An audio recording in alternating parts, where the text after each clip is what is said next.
வேண்டும் வேண்டாம் சொல்லும்போது பகவானுடைய வாக்கியமா இருந்தா கூட ஏத்துக்கவே ஆச்சாரிய புருஷர்களாம். வேதத்துக்கு அவ்வளவு பிராதானியம் கொடுத்து அன்னிலேருந்து இந்த வரை ரசித்து வந்திருக்காங்க. இன்னும் சொல்ல போனா ராஜாக்கள் மகண்டு ஆலயங்களுக்கு கொடுத்த மானியம் அதிகமா, வேதத்துக்கு கொடுத்த மானியமான அதிகமான கணக்கு போட்டா வேதங்களுக்கு தான் அக்ரஹாரமா கொடுத்துருக்காங்க. சுப்பிரமானியம் எங்க பார்த்தாலும் தெரு தெருவா தானம் பண்ணிருக்காங்க. ஆலயங்களுக்கு கொடுத்ததை விட வேதங்களுக்கு கொடுத்ததான் அதிகம். அப்படி ரட்சித்து வந்திருக்காங்க வேதங்கள். அந்த வேத சப்தங்கள் தேசத்தில் பரவின்றிருக்கிற வரை, வேத தர்மங்கள் தேசத்தில் நடந்திருக்கிற வரை ஜனங்கள் கண்ணால தளம்பிட முடியாத துக்கமே வராது. ஜபங்களும் ஹோமங்களும் மந்திரங்களும் தேசத்துல ஒலிச்சிருந்த வரை க்ஷேமம் இருக்கும். அப்படிங்கிறனால்தான் அந்த வேதங்கள் அப்படியே கொடுத்தார். அந்த வேதங்கள்ல உள்ள அபிப்பிராயத்தை முழுமையா புரிஞ்சிக்க முடியாத அளவுக்கு புத்திசக்தி குறைஞ்சி வறுமையான குறைஞ்ச காலத்துல பின்னாடி மனுஷெல்லாம் ஸ்ருதிகளா கற்பித்தார். ரிஷிகள்லாம் ஸ்ருதிகள் ஏற்படுத்துறாங்க. அந்த வேத தர்மத்தை ஓரளவு புரிஞ்சுக்கிறது. அதை விட இன்னும் புத்திசக்தி குறைய ஆரம்பிச்ச போது தாபரயுகத்துடைய கடைசியில ஸ்ருதியில சொல்லிருக்கிறதோட புரிஞ்சுக்க முடியலை அப்படிங்கிற நிலைக்கு வந்தோம்னா புராணங்களா தொட்டு கொடுத்தா வேதவியாசம் பண்ணுவாங்க. என்ன சரித்திரங்களோட கலந்து அழகாக கொடுத்தாலேயே வேத தர்மங்களை பிரச்சாரம் பண்ண முடியாது, ஜனங்கள் மனசுல பதிப்பிக்க முடியாது அப்படின்னு தீர்மானம் பண்ணி அழகா பகவத் சரித்திரத்தோட கலந்து கொடுக்க ஆரம்பிச்சான். அதுவரை வெறும் தர்மம் மட்டுமே பிரச்சாரம் இருந்தது. என்ன கலியுகத்தை நேரடியா தர்மத்தை பிரச்சாரம் பண்ணினா பல பேர் காதல் வாங்க மாட்டான். ராமாயணம் பாகவம் சொல்லும்போது வர்ணமிட்டு என்ற அளவுக்கு இருக்கு. அப்படி இருக்கிறபோது வேத தர்மங்கள் அப்படின்னு தலைப்பட்டிருந்தா சேஷாத்தி சொல்லிட்டு உட்காந்து கட்டி. அதனால கலியுகத்தை வெறும் வேத தர்மங்கள் கசப்பா போயிடும் அப்படின்னு தோணித்து ரிஷிகளுக்கு. அதனால என்ன கசப்பு மருந்து நேரடியா கொடுக்கப்படாது. கசப்பு மருந்து குழந்தைக்கு கொடுக்கவே வரும்.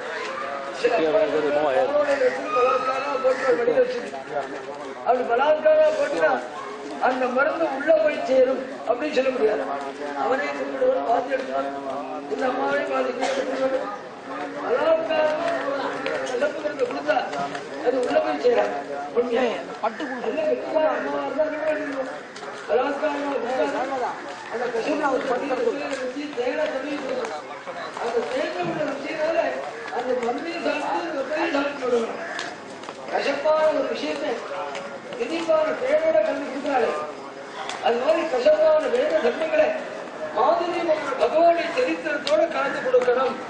இதுதான் வழி நிலக்கத்தை இதயத்தை படிப்பிக்கிறதுக்கு அப்படின்னு தீர்மானம் இருக்கலாம்.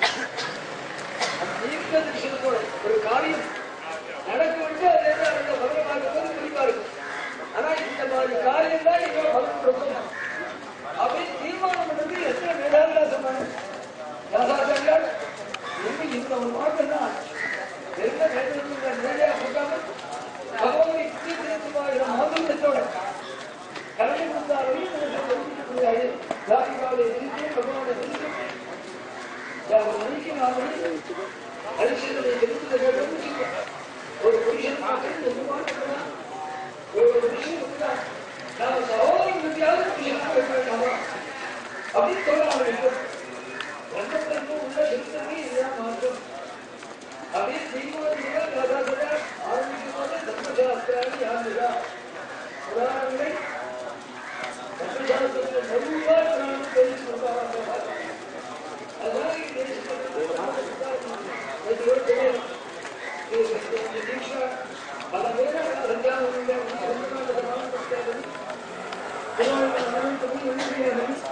இவங்க முதற்காரை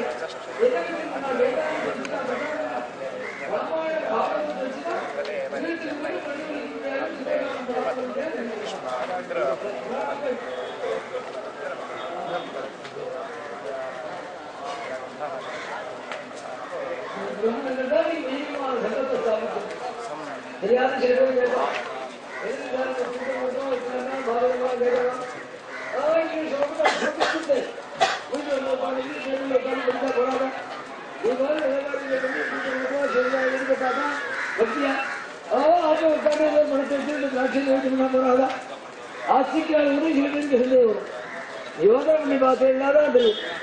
நம்ம தேசத்துல தீர்க்க தரிசனத்தோடு ரிஷியில வச்ச விஷயம் 2 என்ன தெரியுமா?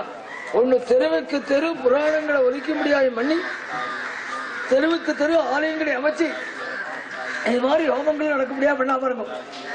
இந்த 2 நாள் தான் தேசத்துல பக்தி பகவான் ஒருத்தர் உண்டுங்கிற எண்ணமாவது ஹிருதயத்தில் ஏற்பட்டிருக்கு.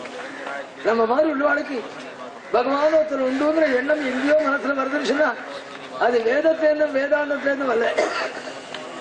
தெருவுக்கு தெரு புராணங்களை ஒலிக்க முடியாது பண்ணி நடக்கிற இடத்துல எல்லாம் ஆலயத்தை ஏற்படுத்தி இது மாதிரி பல மகான்களை குறுக்க நடக்கலாம் சஞ்சாரம் பண்ண விட்டு அப்படி ஏற்படுத்தினால் பார்க்கும்.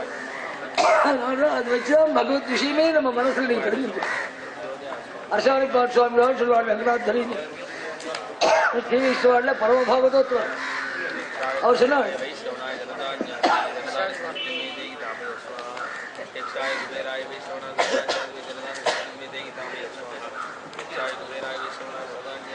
பகவான் உனக்கு என்னென்ன பண்ணமோ எல்லாம் பண்ணிட்டான். அதை உபயோகப்படுத்திக்கல அவனை குறை சொல்லாதே. உனக்கு என்னென்ன பண்ணமோ அவ்வளவு பண்ணிட்டான். என்ன சாஸ்திரம் பூரிஸ்வரூபமதயே ஸ்வாராதனார்த்தம் பபூ சத்யானாய மனஸ்ச புத்திமனகம் லப்தம் தீர்த்தாதிகம் தத்வான்யப்யுபதேஷு உத்தமகுரூணி தத்வானுகிருண்ணாதினா சம்சாரே ததவிப்ரமே மயில் சர்வேஸ்வரா. உனக்கு என்னென்ன பண்ணுவோம் எல்லாம் பண்ணி முடிச்சுட்டான்.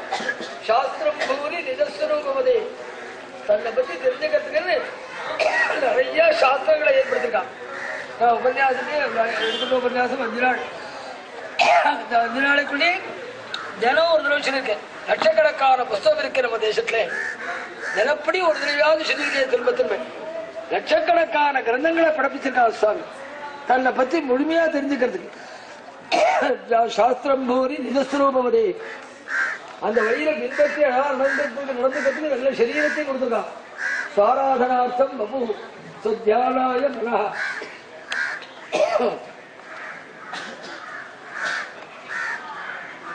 நமக்கு எது ஹிதம் எந்த வழியில நடந்துக்கணும்னு எச்சரிக்கிறதுக்கு உணர்த்துறதுக்கு நல்ல மனசையும் பகவான் படைத்திருக்கான். மனசு ஒரு பெரிய சாட்சி. ஆத்மன சிருஷ்டி தேவதான்னு சொன்னான் ஸ்ருதிமுக்தா பரத்து சொல்லும் போது. மனசு ஒரு பெரிய சாட்சி. நாம நல்லவையெல்லாம் போயிருக்கோமாங்கிறது மனசே நமக்கு நினைவுபடுத்தும். புரிய முடியாது.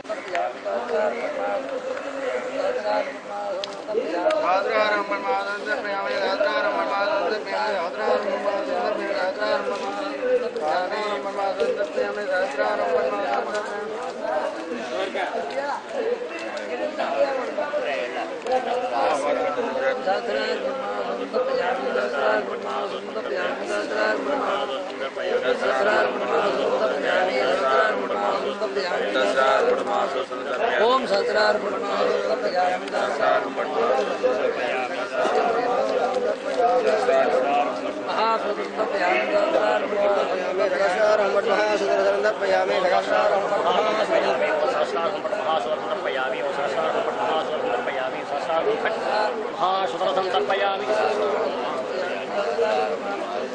ओम सहस्रार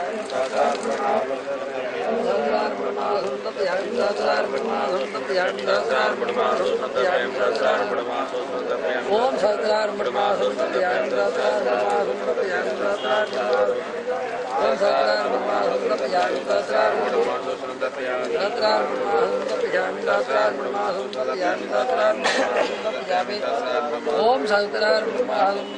सहस्रार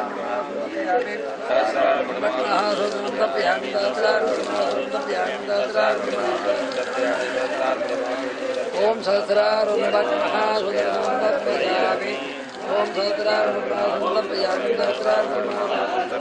सहस्रार ओम सहस्रार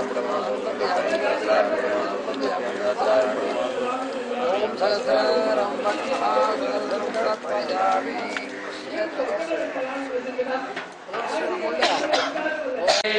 कृष्णाय गोविन्दाय गोपीजनवल्लभाय पराय परमपुरुषाय परमात्मने परकर्म मन्त्रयन्त्र तन्त्र औषधास्त्र शस्त्राणि संहर संहर मृत्योर्मोचय मोचय ॐ नमो भगवते महासुदर्शनाय सीते ज्वालापरीताय सर्वदिक्शोभनकराय ब्रह्मणे परञ्ज्योतिषे